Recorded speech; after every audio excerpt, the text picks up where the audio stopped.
Ya, ini dia sudah masuk kita ke dalam Debian 11.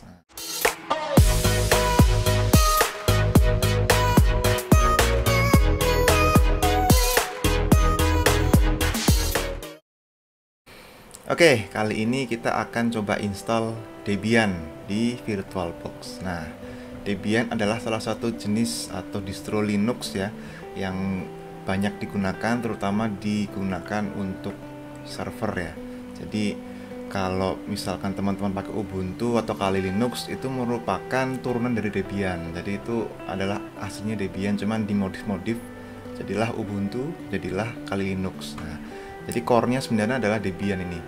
Di Debian ini kita akan bisa lakukan instalasi pada VirtualBox ya. Nah, teman-teman bisa langsung masuk nih ke websitenya Debian, yaitu www.debian.org ya.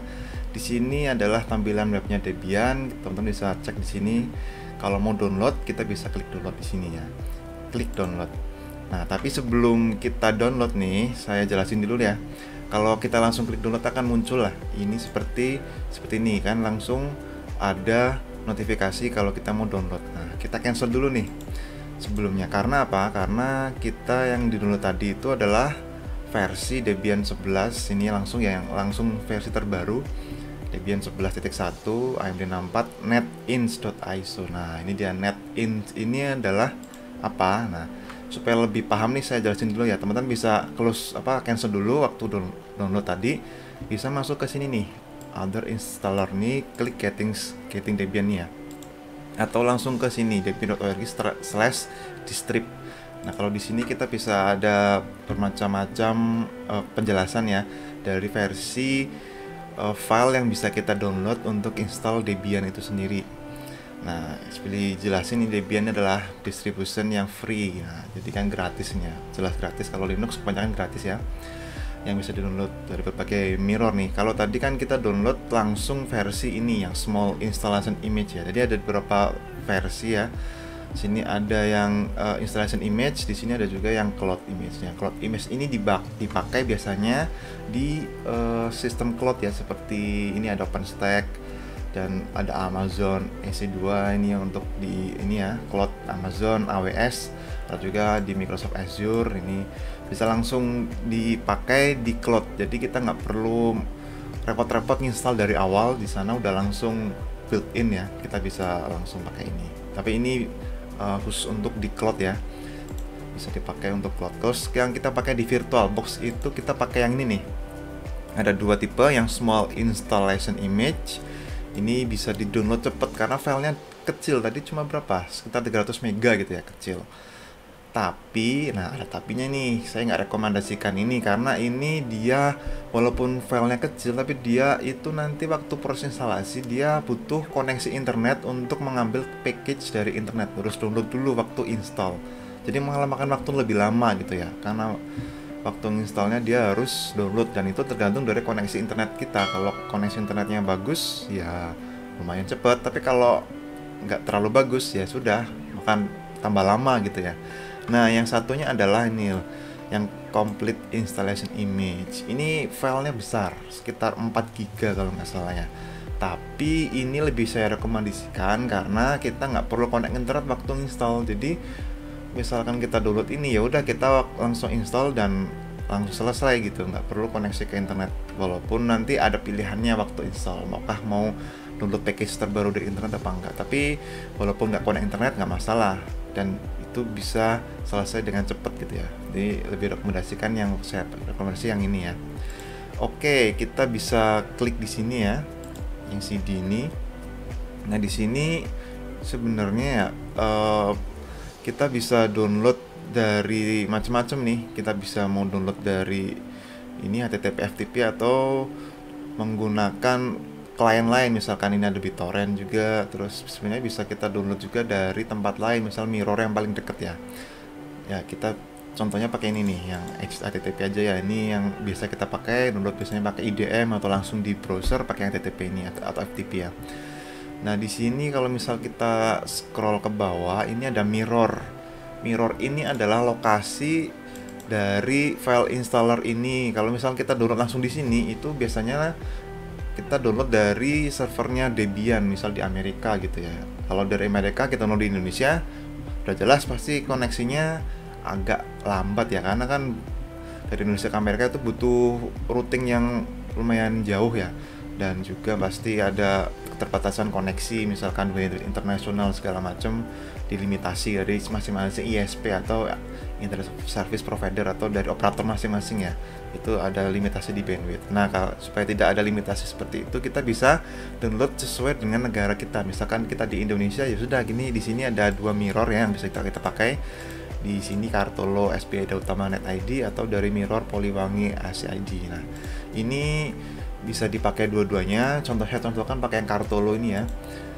Ini di Surabaya untuk ininya lokasi servernya. Jadi kalau misalkan teman-teman ada di Jawa itu lebih cepat ya. Kalau saya kebetulan di Bali, jadi ya lumayan cepat juga ini kalau di Jawa Timur. Nah, di sini ada versinya. Di sini ada current, ada yang versi 11.1 ya. Kalau kita mau download nih, ada yang live juga. Live ini maksudnya kita bisa pakai tanpa harus install dulu. Nah, itu live CD ya maksudnya. Tapi saya akan coba contohkan langsung kita install yang nggak pakai live, yang pakai versi terbaru 11.1 ini ya. Masuk ke folder ini, kemudian pakai yang AMD 64 ini. Jangan pakai yang lainnya, ingat AMD 64. Kemudian di sini kita download yang ISO DVD ini ya. Ada ISO CD, ada DVD. Kita pilih yang DVD. Nah, kalau DVD di sini berapa? 4 GB nih. Kalau yang CD, tadi yang CD ini ya itu cuma 300 MB tuh. Nah, kan di sini instant kecil, tapi nanti waktu prosesnya lama daripada kita pakai yang kita download yang ini sekalian kan, gede sekalian tapi instannya cepet gitu ya. Oke, kita download yang DVD aja. Ini yang paling bawah nih ya, yang .iso, DVD.iso bisa di download, klik gitu ya, kemudian start download seperti itu. Oke, tunggu sampai selesai ya. Ini kan cukup lama karena filenya besar ya, sekitar 3,7 ya, hampir 4 GB gitu ya. Oke, kita tunggu sampai selesai. Oke, kalau sudah selesai proses downloadnya, kita bisa langsung buka VirtualBox ya, VirtualBox. Kita bisa bikin baru new VM ya, bikin virtual machine baru, kasih nama Debian misalkan ya, Debian. Kalau versinya sekalian Debian 11 misalkan ya, supaya jelas versi berapa. Kemudian next. Ini RAM-nya misalkan 1 GB, misal teman-teman punya RAM lebih bisa ditambah, misal saya kasih 2 GB gitu ya. Kemudian next. Sini ini juga next, create virtual disk now. Terus yang VDI next, dynamic next. Nah, untuk hard disk disknya sini bisa ditambah, misalkan kasih 60 GB gitu ya. Kalau misalkan 10 20 gitu nggak masalah juga sih. Kemudian create. Nah, kalau sudah kita klik setting, di sini kita bisa masuk ke storage ya. Nah, di sini baru kita cari empty ini, terus klik CD ini, choose this file. Tadi filenya yang kita download adalah yang ini ya, Debian 11 yang DVD ya. Kalau tadi juga sempat download yang NetInst juga, jadi saya pakai yang ini DVD ya. Open. Nah, kalau settingan yang lain mungkin bisa di default, atau mungkin kalau mau nambah prosesor biar lebih cepat boleh tambahin 2 CPU misalkan, nggak masalah. Kita klik OK. Oke, kalau udah kita start untuk lanjut ke proses booting dan masuk ke proses instalasi Debiannya ya. Nah, ini udah booting, udah masuk ke menu instalasinya nih. Kita bisa pilih yang graphical install atau install biasa. Kalau install biasa ini lebih ke tampilan lama ya. Tapi kalau lebih enak pakai yang graphical install aja. Ketik enter ya. Nah, ini udah mulai. Kalau muncul gini bisa di close aja nih silangnya. Oke, kita bisa pakai mouse juga di sini. Untuk language atau bahasanya pakai English aja gitu. Kemungkinan kita klik continue ya. Kemudian untuk negara nih, nah kita pilih cari Indonesia nih. Kalau nggak ada di sini, klik yang sini bawah sini other ya. Other, terus Asia, cari, baru Indonesia nih baru ada nih. Oke. Continue. Untuk ininya keyboard layout kalau misalnya ya. Local settingnya pakai United States saja nggak apa-apa. Continue. Kemudian keyboardnya juga pakai American English. Oke, kita bisa tunggu dulu nih, lagi proses untuk ngeload komponen dari file installernya sendiri ya. Oke, di sini udah ada pilihannya nih waktu install. Di sini kita pilih hostname-nya ya, kira-kira mau dikasih nama apa misalkan gitu ya. Kalau saya biasanya kasih default aja nih Debian, nggak masalah hostname-nya. Kemudian continue, domain name-nya kosongin aja nggak apa-apa, continue. Kemudian kita suruh ngisi password nih, ini root password ya. Isi aja di sini, kemudian isi yang sama di sini. Kalau udah continue, ini kasih nama akun barunya ya, misalkan Agung ya. Kemudian continue, ini username-nya samain aja, continue. Ini kita suruh masukin password buat user yang ini tadi.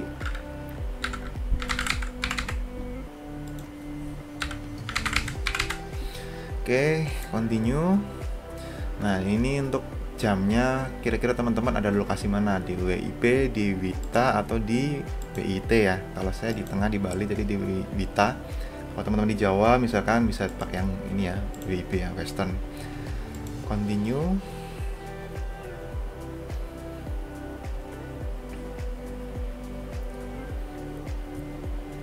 Oke, ini sekarang kita proses untuk partisi ya, partisi di harddisknya. Disknya kita perlu partisi. Jadi kita pilih yang paling atas dulu nih, yang guided enter disk ya, karena disknya masih kosong kan, jadi kita nggak masalah, kita pakai semuanya. Kemudian ini kita continue lagi. Nah, kemudian ini yang paling atas.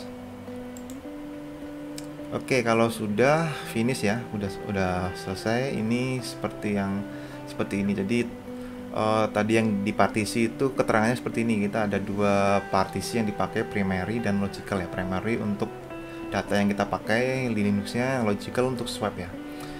Continue. Nah, ini udah cocok ininya. Kemudian ketik yes di sini, pilih yang yes, kemudian continue. Oke, ini sekarang kita lagi mau proses instalasinya. Kita tunggu aja ya sampai selesai. Oke, kalau tadi udah selesai akan muncul notifikasi seperti ini ya. Di sini ada keterangan apakah mau scan media lain atau tidak. Klik aja no ya. Kemudian continue. Di sini kita akan install dari DVD ya. Kalau kita klik yes, nah mungkin nanti dia akan connect ke internet untuk cari package yang terbaru ya. Jadi kita akan install dari DVD-nya aja, yang udah kita download package yang udah ada di situ. Kita pilih yang no aja ya, kemudian continue. Ya, ini udah mulai untuk proses instalasi software-softwarenya. Kita tunggu aja ya sampai selesai. Udah selesai nih. Kemudian akan muncul lagi kayak gini nih. Nah, ini kita klik no aja biar nggak terlalu banyak. Ini kan dia cuma untuk survei aja ya, untuk kirim statistik data ke servernya Debian. Klik no, kemudian klik continue. Ya, ini adalah kita milih software yang mau diinstal nih. Defaultnya adalah seperti ini, ada desktop Debian desktop environment, DE-nya pakai Genome ya. Kalian bisa coba atau bisa pilih desktop environment yang lain. Ini ada XFCE, ada yang lain juga, KDE, Cinnamon dan segala macam. Tapi saya di sini akan contohkan pakai yang default aja, Genome ya. Kemudian untuk yang lain, web server, SSH ini nggak saya install, pakai default aja yang sesuai dengan kondisi awal di Debian-nya ya. Kita klik continue aja di sini. Ya, ini udah selesai ya untuk installnya. Lumayan lama ya. Ini aja kita nggak connect internet ya waktu install, itu udah cukup lama ya. Apalagi kalau pas kita pakai yang installer yang kecil itu yang harus connect internet, waduh itu lama sekali nanti jadinya. Oke, ini sekarang kita ada yang namanya notifikasi untuk install grup bootloader ya. Ini kita harus yes ya. Ini harus yes ini supaya nanti kita bisa booting. Kemudian continue. Nah, ini kita pilih yang ini dev SDA ya, yang ada VirtualBox-nya ini ya, VBox hard disk. Kemudian continue. Ini proses untuk install grup. Oke, sepertinya udah mau selesai nih. Jadi memang ya agak lama juga nih karena banyak package yang diinstal ya. Tapi nggak masalah karena kita nggak perlu connect internet ya.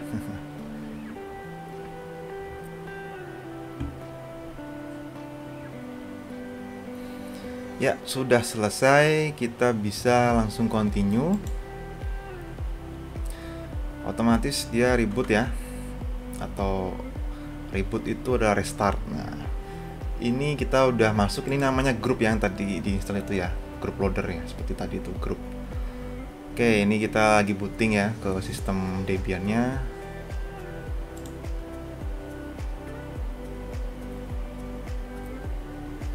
Ya, ini dia sudah masuk kita ke dalam Debian 11. Nah, kita bisa login, masukkan password.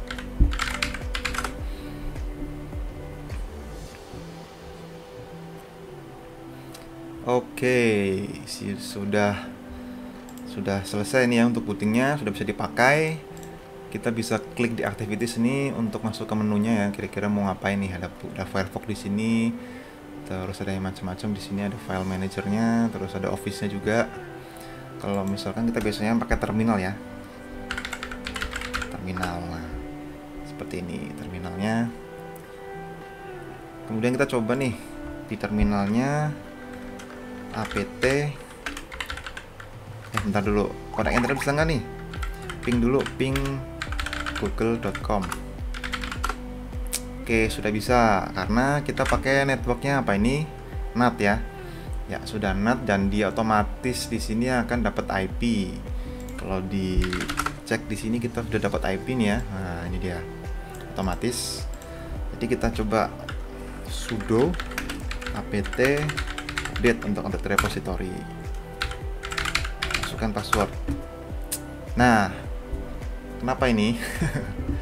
Ya, kalau misal teman-teman menemui kendala seperti ini, di sini adalah username is not in the sudoers file. This incident will be reported. Nah, ini ada error di sisi apanya nih? Sudoers filenya ya. Ini untuk mengatasinya. Nah, ini bisa coba teman-teman ikuti langkah ini ya. Ketik su spasi min. Masukkan password. Ini kita akan masuk ke dalam rootnya, user root. Ini user root dan dia sudah beda nih. Tadinya kan user biasa nih, sudo ini ya, user bukan root ya. Kalau yang ada crashnya ini berarti udah masuk root ya, super user ya. Kemudian ketik usermod min a g sudo, terus nama username-nya. Kalau saya menggunakan username Agung. Nah, seperti ini. Oke, kalau sudah kita close, kemudian ini close terminal, terus kita restart untuk Debian-nya ya. Ini power off atau logout, terus restart. Oke. Ya, tunggu dulu nih. Sudah masuk grup, enter, bisa langsung cepet.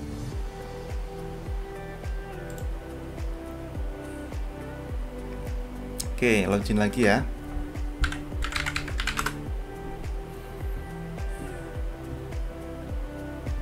Nah, kita coba lagi nih, buka terminal.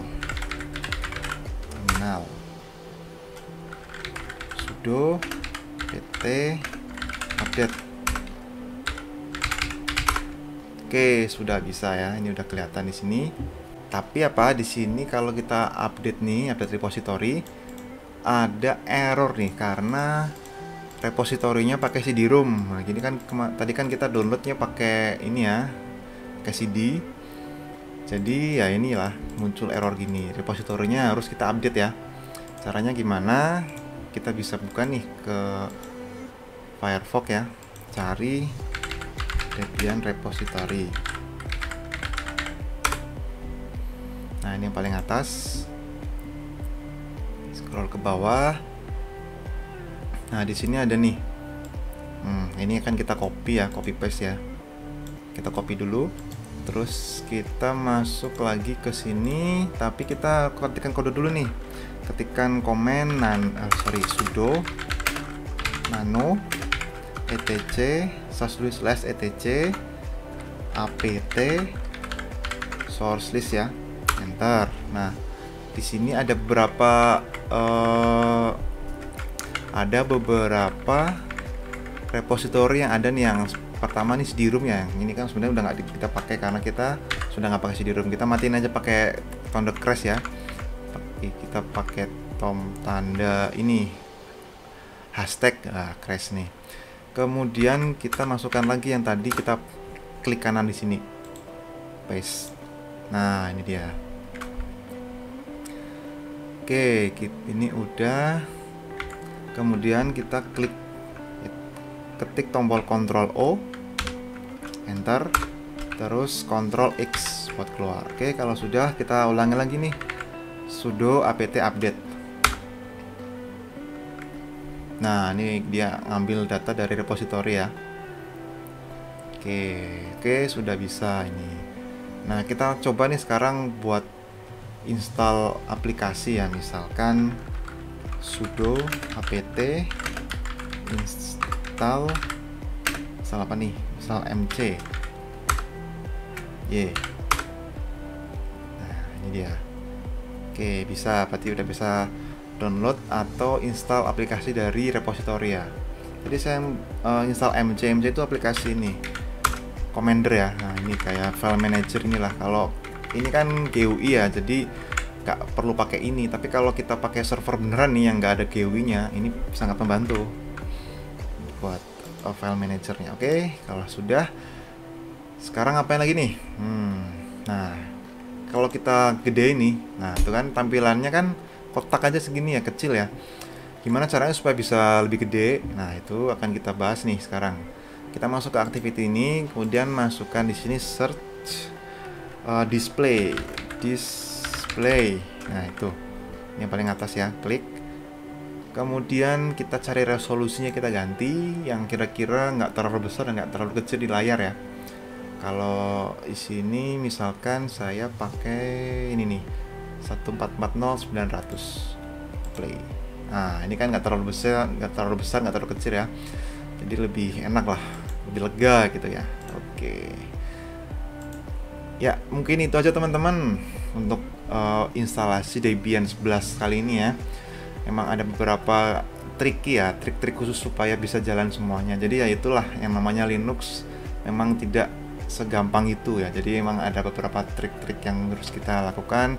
Kalau ada error-error itu pasti ada di Linux, dan kita memang harus tahu dan kita harus cari nih, berani mencari dan mau mencari solusinya. Caranya gimana ya, tinggal googling aja di internet solusinya. Kayak tadi nih yang repository nggak ada, kita tambahin repositorinya. Seperti itu teman-teman. Oke, untuk selanjutnya mungkin nanti akan kita bahas lagi tentang Debian ya, untuk bikin server atau mau setting seperti apa, nanti akan kita bahas di video akun channel selanjutnya. Oke, sampai sini dulu. Semoga bermanfaat. Jangan lupa like dan subscribe di akun channel. Oke, sampai ketemu lagi di video selanjutnya. Bye-bye.